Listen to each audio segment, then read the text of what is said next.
Texas state H1B ਵੀਜ਼ੇ ਨੂੰ ਲੈ ਕੇ ਕਾਫੀ ਜ਼ਿਆਦਾ ਖਬਰਾਂ ਦੇ ਵਿੱਚ ਹੈਗੀ ਆ। ਮਾਰਜਰੀ ਟੇਲਰ ਗ੍ਰੀਨ ਨੇ ਤਾਂ ਇਹ ਕਿਹਾ ਸੀ ਵੀ ਜਿਹੜਾ H1B ਵੀਜ਼ਾ ਹੈ ਟੋਟਲੀ ਬੰਦ ਹੋ ਜਾਣਾ ਚਾਹੀਦਾ, ਇਹਦੇ ਤੇ ਬੈਨ ਲਾ ਦੇਣਾ ਚਾਹੀਦਾ।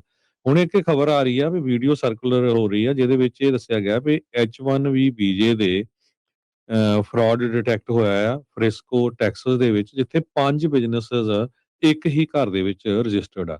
ਤੇ ਕਹਿੰਦੇ ਵੀ ਉਹਨਾਂ ਦੀ ਤਨਖਾਹ ਜਿਹੜੇ H1B ਵੀਜ਼ੇ ਤੇ $1 ਲੱਖ ਤੋਂ ਉੱਪਰ ਹੈਗੀ ਆ, ਤੇ 5 ਜਿਹੜੇ ਡਿਫਰੈਂਟ ਬਿਜ਼ਨੈਸਸ ਆ ਉਹ ਇੱਕ ਘਰ ਦਾ ਹੀ ਐਡਰੈਸ ਆ, ਤੇ ਜਿੱਥੇ ਕਹਿੰਦੇ ਵੀ 50 ਲੋਕ ਆਲਰੇਡੀ ਅਪਰੂਵ ਹੋ ਚੁੱਕੇ ਆ H1B ਵੀਜ਼ਾ ਪ੍ਰੋਗਰਾਮ ਦੇ ਤਹਿਤ। ਸੋ ਇਹਦੀ ਜਿਹੜੀ ਆ ਕਾਫੀ ਜ਼ਿਆਦਾ ਵਾਇਰਲ ਵੀ ਹੋ ਰਹੀ ਆ ਵੀ ਇਹ ਕਿੱਦਾਂ ਦਾ ਘਰ ਹੈਗਾ ਫ੍ਰਿਸਕੋ ਟੈਕਸਸ ਦੇ ਵਿੱਚ, ਜਿੱਥੇ 5 ਬਿਜ਼ਨੈਸਸ ਇੱਕ ਘਰ ਦੇ ਵਿੱਚ ਹੀ ਜਿਹੜੇ ਰਜਿਸਟਰ ਕੀਤੇ ਗਏ ਹੈਗੇ ਆ। ਤੇ ਬਹੁਤ ਸਾਰੇ ਜਿਹੜੇ ਮੈਗਾ ਯੂਜ਼ਰਸ ਆ ਉਹ ਫੁਟੇਜ ਯੂਜ਼ ਕਰ ਰਹੇ ਆ, ਗਾਹਾਂ ਤੇ ਗਾਹਾਂ ਐਕਸਟੈਂਡ ਕਰ ਰਹੇ ਆ।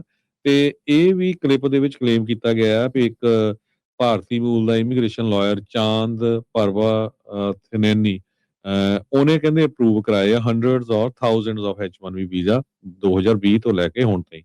ਹਾਲਾਂਕਿ ਜਿਹੜੇ ਵਕੀਲ ਹੁੰਦੇ ਉਹ ਨਹੀਂ ਅਪਰੂਵ ਕਰਾਉਂਦੇ, ਅਪਰੂਵ ਤਾਂ ਜਿਹੜੀ ਆ department of homeland security immigration services ਜਿਹੜੇ IC ਜਿਹੜੇ ਹੈਗੇ ਆ ਉਹੀ ਇੱਕ ਤਰ੍ਹਾਂ ਦੇ ਨਾਲ ਅਪਰੂਵ ਕਰਦੇ ਆ US ਸਿਟੀਜ਼ਨਸ਼ਿਪ ਤੇ ਇਮੀਗ੍ਰੇਸ਼ਨ ਸਰਵਿਸ ਵਾਲੇ। Multiple IT companies same address ਤੇ ਯੂਜ਼ ਕਰਨਾ, ਇਹ ਕਹਿੰਦੇ ਕੱਲਾ ਇਹ ਨਹੀਂ ਹੈ, ਹੋਰ ਵੀ ਬਹੁਤ ਸਾਰੀਆਂ ਜਿਹੜੀਆਂ ਐਡਰੈਸਸ ਆ ਉਹ ਇਸ ਤਰ੍ਹਾਂ ਆਏ ਆ। ਕਹਿੰਦੇ ਭਈ 99% ਸਸਪੀਸ਼ਨ ਰੇਟ ਹੈਗਾ ਆ ਉਸ ਏਰੀਏ ਦੇ ਵਿੱਚ। ਸੋ H1B ਸਿਸਟਮ ਜਿਹੜਾ ਆ ਆਲਰੇਡੀ ਬਹੁਤ ਜ਼ਿਆਦਾ ਸਕਰੂਟਨੀ ਦੇ ਅੰਡਰ ਐਨ ਰਿਡਾਰ ਦੇ ਅੰਡਰ ਆ US ਪ੍ਰੈਜ਼ੀਡੈਂਟ ਡੋਨਲਡ ਟਰੰਪ ਉਹਨਾਂ ਦੇ ਸੈਕੰਡ ਟਰਮ ਦੇ ਦੌਰਾਨ।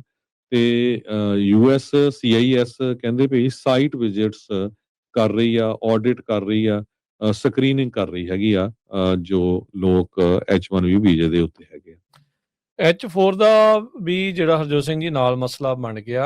H1B ਦੇ ਜਿਹੜੇ ਸਪਾਊਸ ਹੁੰਦੇ ਆ, ਘਰ ਵਾਲਾ ਜਾਂ ਘਰ ਵਾਲੀ, ਉਹ ਜਦੋਂ ਇੱਥੇ ਨਾਲ ਆਉਂਦੇ ਆ ਉਹਨਾਂ ਨੂੰ ਓਪਨ ਐਂਡਡ EAD ਕਾਰਡ ਮਿਲ ਜਾਂਦਾ ਆ। ਟੈਕਸਸ ਸਟੇਟ H1B ਵੀਜ਼ੇ ਨੂੰ ਲੈ ਕੇ ਕਾਫੀ ਜ਼ਿਆਦਾ ਖਬਰਾਂ ਦੇ ਵਿੱਚ ਹੈਗੀ ਆ।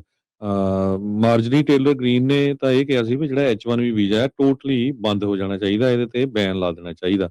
ਹੁਣ ਇੱਕ ਖਬਰ ਆ ਰਹੀ ਆ ਵੀ ਵੀਡੀਓ ਸਰਕੂਲਰ ਹੋ ਰਹੀ ਆ ਜਿਹਦੇ ਵਿੱਚ ਇਹ ਦੱਸਿਆ ਗਿਆ ਵੀ H1B ਵੀਜ਼ੇ ਦੇ ਫਰਾਡ ਡਿਟੈਕਟ ਹੋਇਆ ਆ ਫ੍ਰਿਸਕੋ ਟੈਕਸਸ ਦੇ ਵਿੱਚ, ਜਿੱਥੇ 5 ਬਿਜ਼ਨੈਸਸ ਇੱਕ ਹੀ ਘਰ ਦੇ ਵਿੱਚ ਰਜਿਸਟਰਡ ਆ। ਤੇ ਕਹਿੰਦੇ ਵੀ ਉਹਨਾਂ ਦੀ ਤਨਖਾਹ ਜਿਹੜੇ H1B ਵੀਜ਼ੇ ਤੇ $1 ਲੱਖ ਤੋਂ ਉੱਪਰ ਹੈਗੀ ਆ, ਤੇ 5 ਜਿਹੜੇ ਡਿਫਰੈਂਟ ਬਿਜ਼ਨੈਸਸ ਆ ਉਹ ਇੱਕ ਘਰ ਦਾ ਹੀ ਐਡਰੈਸ ਆ, ਤੇ ਜਿੱਥੇ ਕਹਿੰਦੇ ਵੀ 50 ਲੋਕ ਆਲਰੇਡੀ ਅਪਰੂਵ ਹੋ ਚੁੱਕੇ ਆ H1B ਵੀਜ਼ਾ ਪ੍ਰੋਗਰਾਮ ਦੇ ਤਹਿਤ।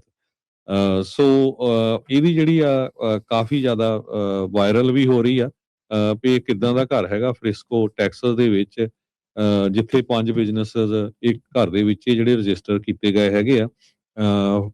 ਤੇ ਬਹੁਤ ਸਾਰੇ ਜਿਹੜੇ ਮੈਗਾ ਯੂਜ਼ਰਸ ਆ ਉਹ ਫੁਟੇਜ ਯੂਜ਼ ਕਰ ਰਹੇ ਆ, ਗਾਹਾਂ ਤੇ ਗਾਹਾਂ ਐਕਸਟੈਂਡ ਕਰ ਰਹੇ ਆ। ਤੇ ਇਹ ਵੀ ਕਲਿੱਪ ਦੇ ਵਿੱਚ ਕਲੇਮ ਕੀਤਾ ਗਿਆ ਵੀ ਇੱਕ ਭਾਰਤੀ ਮੂਲ ਦਾ ਇਮੀਗ੍ਰੇਸ਼ਨ ਲਾਇਰ ਚਾਂਦ ਪਰਵਾ ਥਿਨੈਨੀ ਉਹਨੇ ਕਹਿੰਦੇ ਅਪਰੂਵ ਕਰਾਏ ਆ ਹੰਡਰਡਸ ਔਰ ਥਾਊਜ਼ੈਂਡਸ ਆਫ H1B ਵੀਜ਼ਾ 2020 ਤੋਂ ਲੈ ਕੇ ਹੁਣ ਤਾਈਂ। ਹਾਲਾਂਕਿ ਜਿਹੜੇ ਵਕੀਲ ਹੁੰਦੇ ਉਹ ਨਹੀਂ ਅਪਰੂਵ ਕਰਾਉਂਦੇ, ਅਪਰੂਵ ਤਾਂ ਜਿਹੜੀ ਆ department of homeland security immigration services ਜਿਹੜੇ IC ਜਿਹੜੇ ਹੈਗੇ ਆ ਉਹੀ ਇੱਕ ਤਰ੍ਹਾਂ ਦੇ ਨਾਲ ਅਪਰੂਵ ਕਰਦੇ ਆ US ਸਿਟੀਜ਼ਨਸ਼ਿਪ ਤੇ ਇਮੀਗ੍ਰੇਸ਼ਨ ਸਰਵਿਸ ਵਾਲੇ। Multiple IT companies same address ਤੇ ਯੂਜ਼ ਕਰਨਾ, ਇਹ ਕਹਿੰਦੇ ਕੱਲਾ ਇਹ ਨਹੀਂ ਹੈ, ਹੋਰ ਵੀ ਬਹੁਤ ਸਾਰੀਆਂ ਜਿਹੜੀਆਂ ਐਡਰੈਸਸ ਆ ਉਹ ਇਸ ਤਰ੍ਹਾਂ ਆਏ ਆ। ਕਹਿੰਦੇ ਭਈ 99% ਸਸਪੀਸ਼ਨ ਰੇਟ ਹੈਗਾ ਆ ਉਸ ਏਰੀਏ ਦੇ ਵਿੱਚ। ਸੋ H1B ਸਿਸਟਮ ਜਿਹੜਾ ਆ ਆਲਰੇਡੀ ਬਹੁਤ ਜ਼ਿਆਦਾ ਸਕਰੂਟਨੀ ਦੇ ਅੰਡਰ ਐਨ ਰਿਡਾਰ ਦੇ ਅੰਡਰ ਆ US ਪ੍ਰੈਜ਼ੀਡੈਂਟ ਡੋਨਲਡ ਟਰੰਪ ਉਹਨਾਂ ਦੇ ਸੈਕੰਡ ਟਰਮ ਦੇ ਦੌਰਾਨ। ਤੇ US CIS ਕਹਿੰਦੇ ਭਈ ਸਾਈਟ ਵਿਜ਼ਿਟਸ ਕਰ ਰਹੀ ਆ, ਆਡਿਟ ਕਰ ਰਹੀ ਆ, ਸਕਰੀਨਿੰਗ ਕਰ ਰਹੀ ਹੈਗੀ ਆ ਜੋ ਲੋਕ H1B ਵੀਜ਼ੇ ਦੇ ਉੱਤੇ ਹੈਗੇ। H4 ਦਾ ਵੀ ਜਿਹੜਾ ਹਰਜੋਤ ਸਿੰਘ ਜੀ ਨਾਲ ਮਸਲਾ ਬਣ ਗਿਆ। H1B ਦੇ ਜਿਹੜੇ ਸਪਾਊਸ ਹੁੰਦੇ ਆ, ਘਰ ਵਾਲਾ ਜਾਂ ਘਰ ਵਾਲੀ, ਉਹ ਜਦੋਂ ਇੱਥੇ ਨਾਲ ਆਉਂਦੇ ਆ ਉਹਨਾਂ ਨੂੰ ਓਪਨ ਐਂਡਡ EAD ਕਾਰਡ ਮਿਲ ਜਾਂਦਾ ਆ।